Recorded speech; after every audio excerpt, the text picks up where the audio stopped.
الحمد للہ وکفا وسلام علی عبادہ الذین اصطفى اما بعد اعوذ باللہ من الشیطان الرجیم بسم اللہ الرحمن الرحیم یوصیکم اللہ فی اولادکم للذکر مثل حظ الانثیین فإن كن نساء فوق اثنتین فلہن ثلثا ما ترک وإن كانت واحدة فلها النصف صدق اللہ مولانا العظیم۔ علم میراث کی اہمیت کو اجاگر کرنے کے لیے آج ہم پھر حاضر خدمت ہیں، اور ہم آج بیٹی کی وراثت کے اوپر بات کریں گے کہ اگر ایک شخص ہے، اس کی وفات ہو جاتی ہے اور اس کی بیٹی زندہ رہ جاتی ہے تو اس بیٹی کو کتنا حصہ ملے گا۔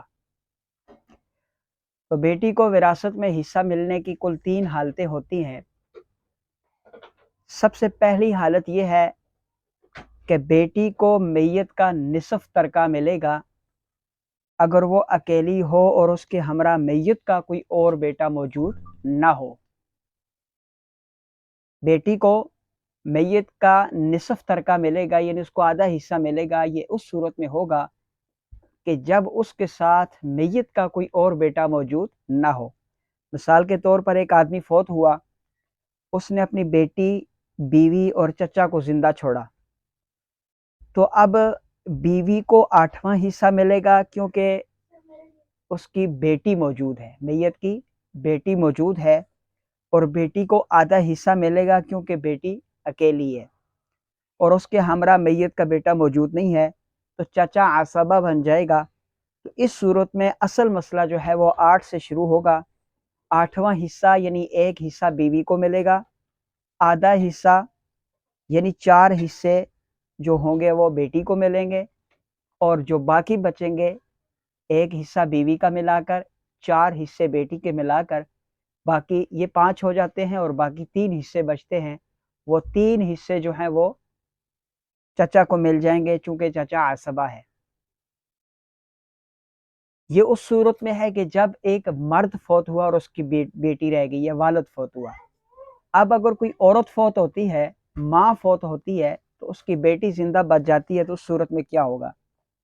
ایک عورت فوت ہو جاتی ہے، اس نے اپنا خاوند، بیٹی اور ایک بھائی کو زندہ چھوڑا۔ اس صورت میں خاوند کو چوتھا حصہ ملے گا، یعنی 1/4 چوتھا حصہ ملے گا کیونکہ بیٹی موجود ہے۔ بیٹی کو آدھا حصہ ملے گا کیونکہ وہ اکیلی ہے، اس کے ساتھ اور کوئی نہیں ہے، اور بھائی چونکہ یہاں پر عصبہ ہے تو اصل مسئلہ جو ہے وہ 4 سے شروع ہوگا۔ چوتھا حصہ جو ہے وہ شوہر کو ملے گا، اور 4 حصے جو ہیں وہ 2 حصے جو ہیں، آدھا حصہ 2 حصے جو ہیں وہ بیٹی کو ملیں گے، اور باقی جو ایک حصہ بچے گا وہ بھائی کو مل جائے گا۔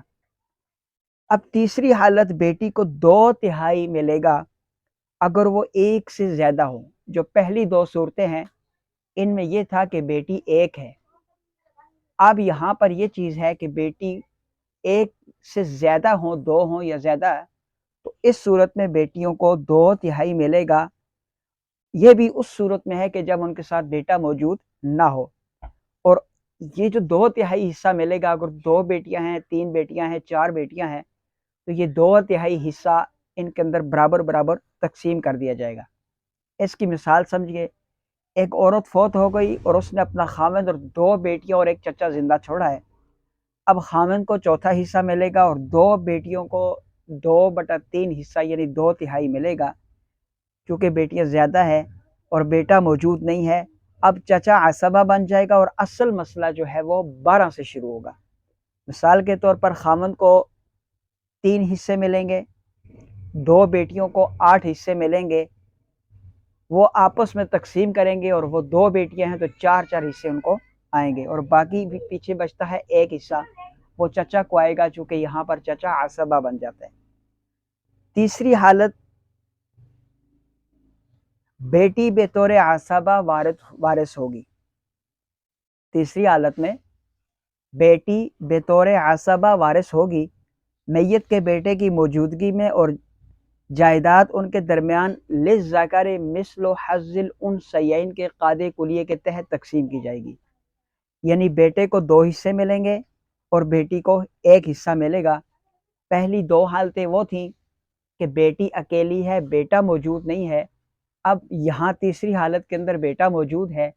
اب بیٹا موجود ہونے کی صورت میں بیٹی جو ہے وہ عصبہ بن جائے گی، اور للذکر مثل حظ الانثیین کے قاعدے کلیے کے تحت یہاں پر ان کی وراثت کو تقسیم کیا جائے گا۔ تو بھائی کو جو ہے وہ دگنا ملے گا، بیٹی کو سنگل۔ مثال کے طور پر ایک عورت فوت ہو گئی، اس نے اپنا خاوند، بیٹی اور بیٹا چھوڑے۔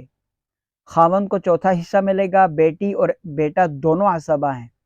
اصل مسئلہ یہاں پر 4 سے شروع کریں گے تو خاوند کو ایک حصہ ملے گا، باقی 3 حصے بیٹی کو اور بیٹی اور بیٹے کے درمیان تقسیم کر دیے جائیں گے۔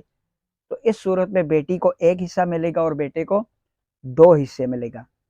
یہ ساری صورت جو ہے یہ یوصیکم اللہ فی اولادکم للذکر مثل حظ الانثیین کے اندر بیان کر دی گئی ہے۔